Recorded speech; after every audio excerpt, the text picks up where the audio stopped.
जी उसमें रावण बनते थे। हम गांव से साइकिल से चल के आते थे और रात भर मेला में बैठते थे और देखते थे। बचपन की बात कर रहा हूँ, 7-8 साल का रहा हूँगा, उस समय की बात कर रहा हूँ। आप समझ ही गए होंगे, मेरा घर आसी पास है, बहुत दूर नहीं है, आसी पास। तो मेरा रिश्ता इस तुर्की से पुराना है और मेरे कुछ रिश्तेदार भी इस तुर्की में हैं। लंबा समय हुआ मैं यहां से चला गया और जो कुछ मैं हूं, अगर शायद मैं नहीं जाता तो वो नहीं होता। अब आता हूं, कुछ और बात मैं कहना चाहता हूं। खास तौर से जितने सोशल मीडिया के महारथी हैं, एक्टिविस्ट हैं, सब लोग यहां बैठे हैं। दिन जमाना समय खराब चल रहा है, पुलिस वाले भी बैठे हैं, मंच में डर भी लगता है। दिन जमाना खराब है। तुम कत्ल भी करते हो तो हंगामा नहीं होता, हम आ भी बढ़ते हैं तो हो जाते हो परेशान। यही कहते हैं। क्यों कह रहा हूं ये बात, पहले समझिए। सोशल मीडिया का इस्तेमाल बहुत सावधानी और गंभीरता से कीजिए, उतावलेपन में नहीं कीजिए। सबसे पहले युवाओं को समझा रहा हूं, बच्चों से अभी आऊंगा, बाद में बात करूंगा। कई लोग कहते हैं कि रतनलाल जी के साथ हुआ तो इतने लोग खड़े हो गए, ये हो गए, वो हो गया, आंदोलन हो गया। तो आज जो मैं हूं, आज जो मुझे देख रहे हैं, उसको बनने में 35 साल लगा। मैं इतिहास का छात्र हूं, मैं डॉक्टरेट हूं। मैं जो बात कहता हूं उस पर अड़ता हूं और प्रामाणिकता के साथ कहता हूं, तर्क के साथ कहता हूं। अगर आप मेरा यूट्यूब चैनल अगर देख रहे होंगे शंभू का या अम्बेडकरनामा, तो आप देख रहे होंगे बगैर पेज नंबर और रेफरेंस के मैं बात नहीं करता। तो मैं तो अपनी बात को डिफेंड कर लूंगा, लेकिन आप अलबल में कुछ लिख दिए तो आप डिफेंड नहीं कर पाएंगे, इसलिए सावधानी बरतिए। 35 साल का मेरा सार्वजनिक जीवन है। 25 साल से प्रोफेसरी कर रहा हूं, सार्वजनिक जीवन में हूं, और 25 साल के प्रोफेसरी में 1 रुपया का जमीन नहीं खरीदा, 1 मकान नहीं खरीदा, पत्नी के लिए कोई जेवर आभूषण नहीं खरीदा, कुछ नहीं खरीदा। तो क्या किया फिर? शंभू जानते हैं, हमारे दोस्त हैं, और कई साथी मेरे घर पे आए होंगे, जानते होंगे। वो सामाजिक सार्वजनिक जीवन में खर्च होगा। इतनी सभाएं होती हैं, देश भर में आंदोलन होते हैं, चाहे रोस्टर का आंदोलन हो, चाहे तमाम इस तरह के आंदोलन, जाना पड़ता है वहां पर। वहां पे आने जाने में खर्चा होता है, 10 लोग रहते हैं, खर्चा होता है। अगर यहाँ आऊं, हवाई जहाज का टिकट भी दे देंगे तो एयरपोर्ट से घर आने जाने का 2000 रुपया लग ही जाता है। तो एक तनख्वाह मेरी सिर्फ हवाई जहाज का टिकट कटाने के लिए नहीं है, वो किसी और काम के लिए, इसलिए 1 रुपया बचाना। जिस जमाने में संपत्ति के लिए भाई भाई से बैर हो रहा है, गोली चल रहा है, बदमाशी हो रहा है, वहां पे हम जैसे कुछ लोग जरूर हैं कि संपत्ति की कोई चाहत ही नहीं करते हैं। क्या कर लोगे इनकम टैक्स से, और क्या कर लोगे ईडी से, और क्या कर लोगे सीबीआई से, वो भी देख लेंगे। जो मैंने आपको चेतावनी दी है वो इसलिए दी है, और शिक्षा का क्या महत्व है उसको समझने के लिए दी। मैं शिक्षित था, मैंने जो कहा उसमें डटा रहा, भागूंगा नहीं, भगोड़ा नहीं हूं और माफी वीर नहीं हूं। गिरफ्तार करना है कर लो, कोई फर्क नहीं पड़ता है, देखा जाएगा। गिरफ्तारी से कौन डरता है?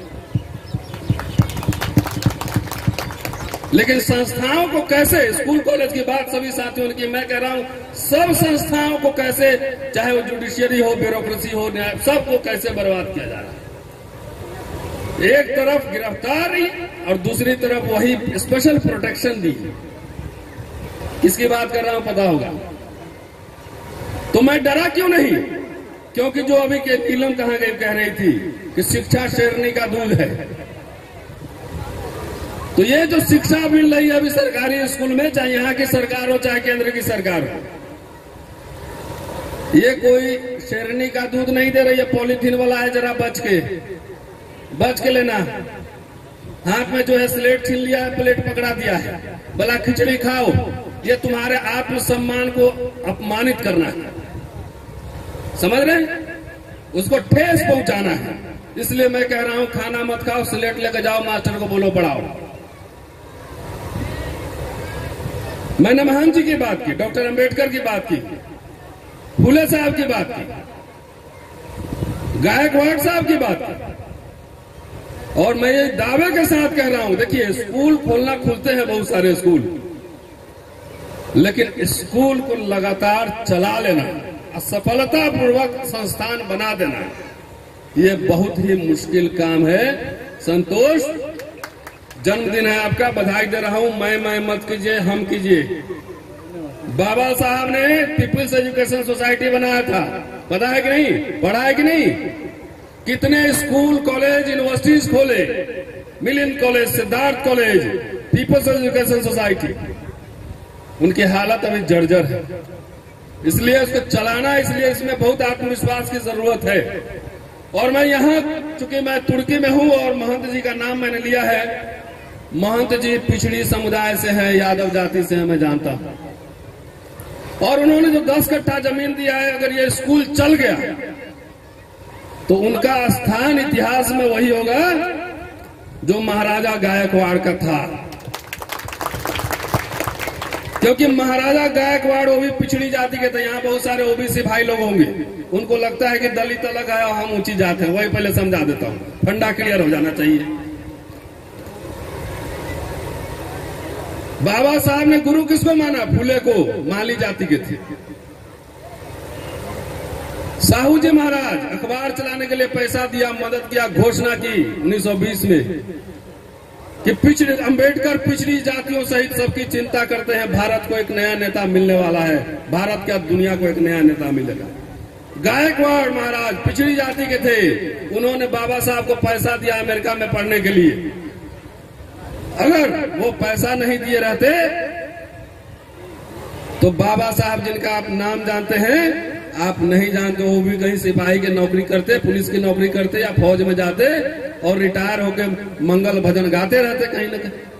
तो ये रिश्ता जो है दलित और पिछड़ी जातियों का, ये रिश्ता समझिए। आप में ऊंच और नीच का जो भेदभाव डाल रहा है, उसकी चालाकी समझिए।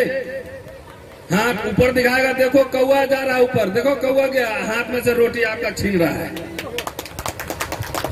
समझ रहे हैं ना? इसको लीला हम बोलते हैं। कौन सी लीला है? जन्म लीला। तो ऊपर दिखाएगा, देखो देखो ऊपर कौवा आया, हाथ में से पट से रोटी छीन के भाग गया। तुम्हारे आरक्षण आपके कौन छीन रहा है? अगर सरकारी संस्थाएं बेची जा रही है तो आपकी हकमारी कौन कर रहा है? तो इसलिए कंफ्यूजन दूर कीजिए और जाति नहीं जमात बनाइए, तभी मुक्ति संभव है। जात जात के नेता पहले क्या होता था, अब क्या है? हर जात का एक नेता। बिहार में ज्यादा सबको एमएलए बनने में दिलचस्पी, संस्थान चलाने में कम दिलचस्पी। जात जात का एक नेता हो गया कि देखो तुम्हारे जात का नेता बना दिए ना, तो 1 रुपया दिए, 1 रुपया दिए, 99 रुपया ले लिए। एक को नेता बना दिया, वो जय जय कर रहा है, एकदम स्कॉर्पियो में घूम रहा है, टाइट हो गए, और आपके बच्चे के लिए स्कूल खत्म, आपका रिजर्वेशन खत्म, सब कुछ खत्म हो गया। तो जात जात का जो नेता है उसके चक्कर में मत पड़ो, उससे पूछो, सवाल करना किया कि नहीं विधानसभा में, लोकसभा में सवाल किया कि नहीं। ये चुप्पा विधायक और चुप्पा सांसदों से सवाल पूछो कि जहां हमारे बच्चों की हकमारी हो जा रही है वहां आवाज तुम क्यों नहीं उठाते? क्यों हमारे जैसे सोशल एक्टिविस्ट जंतर मंतर पर देश के हर भाग में जाके बोलते हैं? क्योंकि वो सबको खरीद लिया गया है। आपने सवाल, आप जात के नाम पे सुन के खुश हो जाते कि हमारे जात का मंत्री बन गया, ब्लू पीली नीली गाड़ी में चल रहा है, तो उससे आपका पेट भरा क्या? बच्चों को स्कूल में शिक्षा मिली क्या? नहीं मिली। इसलिए जो जात जात का खेला है उसको बंद कीजिए और जमात की ओर संतोष और इनकी टीम ट्रस्ट है ना, एजुकेशन फॉर चेंज, और एक चेहरे नहीं दिखने चाहिए, एक चेहरे नहीं दिखने चाहिए। इनकी टीम को उसमें हर समुदाय के लोग, एक्टिविस्ट लोग रहे। आप सब 2-2 रुपया 10-10 रुपया इनके ट्रस्ट में डोनेट कीजिए। क्योंकि अभी बना है, इंग्लिश मीडियम में पढ़ाया जाएगा और इसके बनने के साथ ही इसको साजिश भी होगी, इसको ध्यान में रखिएगा। मैंने आते आते पूछा किस एक्ट में रजिस्ट्रेशन हुआ, ये सब लीला हम जानते हैं, है ना, कि अगर अपने सीए नहीं हुए, अपने इकोनॉमिस्ट नहीं हुए, अर्थशास्त्री नहीं हुए तो खीरा चोरी के आरोप में जेल चले जाओगे। हीरा चोर इंग्लैंड में मजे करेगा नहीं।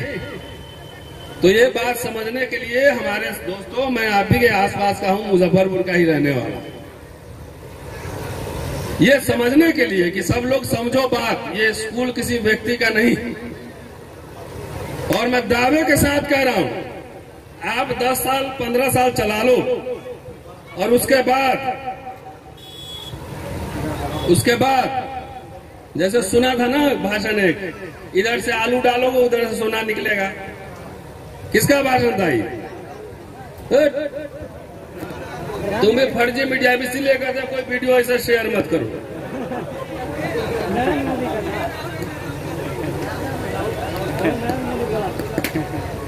ये एक बड़े नेता हमारे देश के हैं, राहुल गांधी नहीं बोला था, गुजरात के नेता है। इधर से आलू डालो इधर से सोना निकलेगा। तो कितना सोना मिला? अच्छे दिन आ गए, 15 लाख मिले, नौकरी 2 करोड़ मिला। नहीं तो अब जो है, अब कौन भी रहा है? अग्निवीर 4 साल का अब कोर्स करो जाके, 12 लाख रुपया लेना, जय जय करना। तो मैं दावे के साथ कह रहा हूं 15-20 साल चला दो, इधर से आलू डालोगे उधर से सोना हम निकाल के देंगे। अब कैसे पूछो? इसमें से जो टैलेंटेड बच्चा होगा उसको बाबा साहब जिस यूनिवर्सिटी में पढ़े थे उसी यूनिवर्सिटी में पढ़ाएंगे। ये हमारा सोना है। बोलो, टैलेंटेड बच्चा, नौकरी छोड़ो, नौकरी करना भी मत सिखाओ, सबको पढ़ाओ पहले। नौकरी के चक्कर में हमारा समाज बर्बाद हो गया। सारे हमारे क्रीम, सारे जो देश में अर्थशास्त्री बन सकते थे, इतिहासकार बन सकते थे, इकोनॉमिस्ट बन सकते थे, सारे नौकरी में जाके 60 साल तक इंतजार करते हैं। क्यों? देश में साहब ठीक कर रहा हूं। तो 1 नंबर हमारा सिटीजन जो था वो ब्यूरोक्रेसीज में चला गया, 2nd ग्रेड जॉब में। आज जितना कटिया छाप था वो ज्यादातर नेता बन गया, जाके उधर बैठा। कटिया छाप समझ गए? सब इशारों में समझाऊंगा आज। सब वहां पहुंच गया, उधर वहां जाके अच्छा का हुकुम मालिक कौन चीज पे हाथ उठाना है? तो कुछ नहीं, मालिक बोले कि हाथ उठाना तो हाथ उठाना, खाली विधानसभा संसद में। न पढ़ने आता है, न बोलने आता है, न लिखने आता है। 4 साल आप लोग जितवा के भेजते हैं 5 साल के लिए। वो एयरपोर्ट पे पहुंचता था, 4 साल तक उसका लाइट देखने में, दिल्ली का लाइट देखने में चला जाता है, लाइट बल्ब। अब वहां जैसे पहुंचे एयरपोर्ट से वहां तक, वहां पे कोई हाय बोली, कोई बाय बोली, उसी में वो खुश रहता है? तो बोलेगा क्या? क्योंकि हमारे समाज ने लीडर पैदा नहीं किया, नेताओं को आपने सर पे बैठा के रखा, इंटेलेक्चुअल बुद्धिजीवी की इज्जत नहीं की। यह भी सत्य है। अभी बोलेंगे चलिए आपको टिकट दिलवाते हैं एमएलए का, एमएलसी का, 2 करोड़ का बक्सा लेकर पहुंच जाओगे। आप बोलेंगे 20 लाख जरा इस सामाजिक काम के लिए, तो पैसा कहाँ है? आपने स्कॉलर्स, बड़ौदा महाराज राजा थे, पिछड़ी जाति के थे, वो दुनिया भर के स्कॉलर्स बुलाते थे अपने दरबार में, और उसमें से एक स्कॉलर के ऊपर मेरा पीएचडी, और उसको पैसा भी देते थे, स्पॉन्सर करते थे। बुद्धिजीवी को जो समाज संरक्षण नहीं देता, प्रोटेक्शन नहीं देता, और नेताओं का पिछलग्गू बनता है, उस समाज का भला नहीं हो सकता है। ये समझिए। हमने कहा कि इन बच्चों को जो है कुछ बना देंगे, नौकरी दिलवाएंगे। हम बोले कि अगर बनाओगे, पढ़ाओगे अच्छे से, तो बाबा साहब जिस यूनिवर्सिटी में पढ़े हैं उस यूनिवर्सिटी में पढ़ाने का दायित्व मेरा है। हमको अर्थशास्त्री चाहिए, इतिहासकार चाहिए, लीडर चाहिए, डीलर नहीं चाहिए। लीडर चाहिए, लीडर। लीडर का मतलब खाली एमएलए एमपी नहीं होता है। जितना सफेद कुर्ता पजामा वाले भाई लोग हैं समझ लीजिएगा। तो हमें लीडर चाहिए, डीलर नहीं चाहिए। मैं अभी आ रहा हूं। इसलिए कह रहा हूं कि अंबेडकर नामा एक यूट्यूब चैनल है, देखा है आपने? नहीं देखा तो फटफट खोलिए, सब्सक्राइब कीजिए। इसका हमें उसमें पैसा नहीं लगता है, फ्री है, फ्री। अम्बेडकरनामा चैनल ने पिछले 9 महीने में, सुन लीजिएगा, पिछले 9 महीने में एक स्टूडेंट को लंदन भेजा है पढ़ने के लिए, उसको 25 लाख रुपया दिया। एक स्टूडेंट अभी जर्मनी जा रहा है, उसको कितना दिए थे? 16 लाख, 17 लाख रुपए उसको दिया। सुनते जाइए। भोजन माता का नाम सुना है उत्तराखंड में, जिनके हाथ का बना खाने से ब्राह्मण बच्चों ने मना कर दिया था, दलित महिला थी, उसको उसका कॉन्फिडेंस बढ़ाने के लिए उसको करीब 2.5-3 लाख रुपया उसको भी दिया, इसी चैनल में। और कहां से दिया? समाज से ही चंदा करके। और अभी 2 दिन पहले एक बच्ची है जिसका NIFT, national institute of fashion technology में एडमिशन हो गया, गरीब बच्ची, दलित समाज की बच्ची, पैसे नहीं थे, वो पहुंची, अम्बेडकरनामा ने एक दिन के अंदर 4.5 लाख रुपया इकट्ठा करके उसको दे दिया। अब जाके देख लीजिए 2 दिन पहले का वीडियो।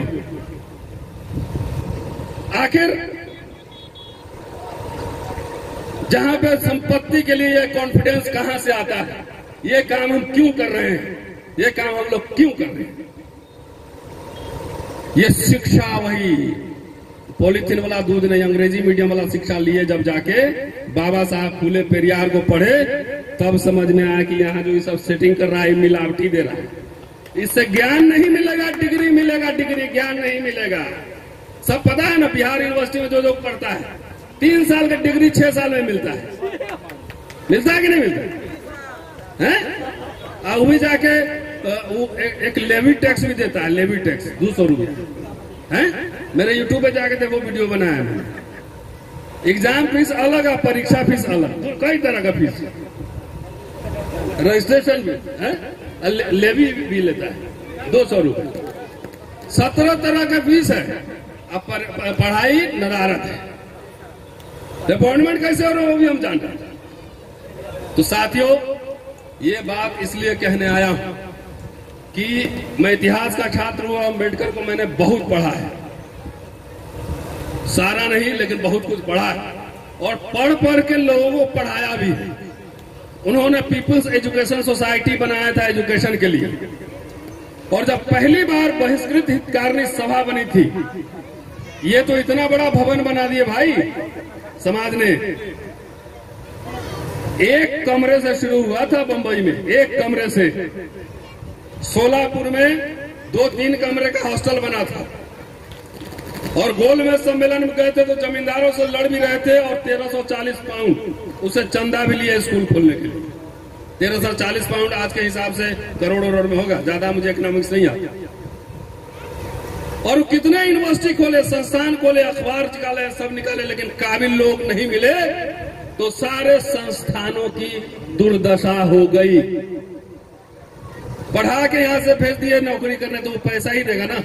संस्थान चलाने के लिए एक्सपर्ट लोग चाहिए, संस्थान चलाने के लिए एक्सपर्ट लोग चाहिए। हमने वो तैयारी नहीं की, इसलिए मैं आया हूं इस कार्यक्रम में। तो आता नहीं मैं कि संस्थान ये एम्प्लॉयमेंट एक्सचेंज नहीं बनना चाहिए, ये विद्वानों का प्रोडक्शन का सेंटर बनना चाहिए। और इस डिजिटल जमाने में बाबा साहब जितना अखबार निकालते थे, उस जमाने में जितने लोग नहीं पढ़े होंगे उससे ज्यादा उन पढ़ के हम लोगों को सुनवा दिए। टाइम हो गया, हो गया। जितना बाबा साहब को उस समय नहीं पढ़ा होगा उससे ज्यादा हम सुनवा दिए। एक वीडियो 1-1 लाख 2-2 लाख लोग सुनता है। इस सवाल शिक्षा क्या है? शिक्षा ये नहीं कि क से कबूतर, ख से खरगोश।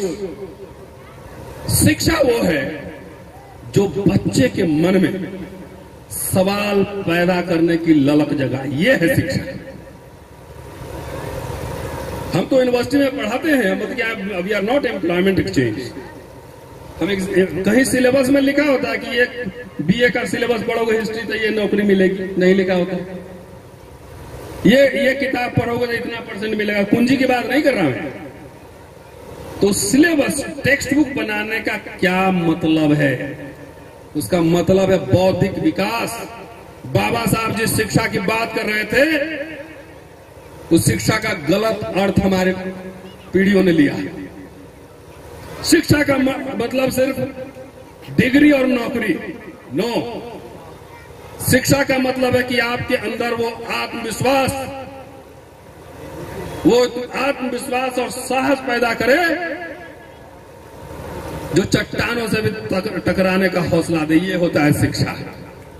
नहीं तो बहुत सारे प्रोफेसर भी हैं, नौकरी कर रहे हैं कि एक इंस्टॉलमेंट में मकान खरीद लिए हैं, पूरी जिंदगी गुजर जाएगी किस्त चुकाने में, कार का किस्त और मकान का किस्त। मुंह में से आवाज नहीं निकलेगी, कहीं भाई चांसलर साहब नाराज न हो जाए। नाराज हो जाएंगे तो फिर कैसे लड्डू खिलाएंगे? हमें वैसे लोग नहीं चाहिए, क्योंकि ये भीषण अभी संघर्ष होना है। जितनी संस्थाएं बनाई गई थी, सारे संस्थाओं का निजीकरण हो रहा है। 4 साल का नौकरी ठेका ही नहीं, और क्या है? टीचर भी अब यहाँ सुना संविदा पे ही आ रहा है, कॉन्ट्रैक्चुअल आ रहा है। तो जिस देश का टीचर 50,000 महीना, कितना है बाबू? 23,000। तो 23,000, 28,000 और 34,000 का प्रोफेसर जिस देश में पढ़ाएगा, वो कैसे विश्व गुरु बनेगा और किस तरह का स्टूडेंट वो तैयार करेगा, ये भी समझिए। वही नहीं, अब तो कलाकारी यहाँ ये भी हो रहा है कि स्कूल में भी पढ़ा रहे हैं, यहाँ भी पढ़ा रहे हैं, 3 जगह पढ़ा रहे हैं, तो 3 जगह से ले रहे हैं। अब क्या करे बेचारा, क्या करे? 28,000 में मुजफ्फरपुर में मकान भी लगा था, 8-10,000 का किराए में भी लगा, तो खाएगा कि अपने बच्चों को पढ़ाएगा, ये क्या करेगा? तो ये साजिशन, और मैं आपको ये भी बता रहा हूं, इसलिए जमात की बात मैंने की है। व्यवस्था को, जो अत्याचार करने वाली व्यवस्था है, उसको डर जो है ना, मंत्री से संतरी से नहीं लगता है, उसको डर लगता है विचारधारा से और संस्थान से, क्योंकि संस्थान आइडियोलॉग्स बनाते हैं। अगर अभी देख रहे हैं इतने सारे नेता जो है एकदम देशभक्ति कूट रहे हैं पूरा, तो इलेक्शन में नहीं आए हैं, वो सरस्वती शिशु मंदिर में तैयार होते हैं, वहां प्रोडक्ट तैयार होते हैं। 90 साल तैयारी हुई है, आज जो हालात देश में बने हैं। तो इसलिए दोस्तों, शुभकामनाओं के साथ अपनी बात खत्म करता हूं, और महंत जी के फैमिली के कुछ लोग होंगे, मेरा प्रणाम जरूर कहिएगा उनको, और जब भी मौका मिलेगा यहाँ आएंगे जरूर। और सबसे अपील भी करेंगे कि ये एक चैरिटेबल ट्रस्ट है, जितना हो सके सहयोग कीजिए। हम शंभू एक लेवल के बाद इसको विस्तार देंगे, पहले इसको एक शेप लेने दीजिए, और हर रूम का नाम अपने बहुजन नायकों के नाम पर रखिए, क्योंकि जो समाज, जो व्यक्ति अपना इतिहास नहीं जानता, वो गुलाम होता है, वो कभी अपना इतिहास नहीं बना सकता। हर जगह बच्चा आए तो कम से कम फोटो देख के पूछे कि कौन है, उसके नीचे 2 लाइन का स्टेटमेंट उनका जरूर लिख देना। तुम आए थे मेरे घर पे, किसकी मूर्ति लगी हुई थी? बाबा साहब को, उसके नीचे लिखा हुआ था क्या? शिक्षित मानव संगठन ना। हम उसके अलग, हम थोड़ा बाबा साहब के बिगड़े चले हैं। हमने शिक्षित बनो बहुत सुन लिया, हमने लिखा उसमें, nothing is more disgraceful for a brave man, nothing is more disgraceful for a brave man than to live a life devoid of self respect. आत्मसम्मान और स्वाभिमान में जिसमें नहीं है, एक बहादुर आदमी के लिए सबसे बड़ा महत्वपूर्ण होता है आत्मसम्मान और स्वाभिमान। बहुत सारे पेट पलुआ मिल जाएंगे पीएचडी का डिग्री किए हुए, सर कमर तीर कमान बन चुका होगा, और एक निरक्षर आदमी भी स्वाभिमानी हो सकता है। बाबा साहब को पूरा पढ़िए, फुले साहब को पढ़िए, वो पूरा संदेशी उनके जीवन का ये शिक्षित वगैरह तो होते रहता है। समाज भी शिक्षित करता है ना, डिग्री अलग बात। सबसे बड़ी लड़ाई जो मैंने पढ़ा है वही बात है, सेल्फ रेस्पेक्ट और डिग्निटी। ये स्कूल इस दर्शन बढ़ाने के संस्थान के रूप में विकसित होना चाहिए और इसमें यथासंभव जो बन पड़ेगा। मास्टर हूं, मैंने ये जरूर दावा किया और वादा किया कि जब यहां से आलू तब के निकलेगा तो मैं सोना में कन्वर्ट करूं, विदेश जरूर भेज देंगे। शुक्रिया। जय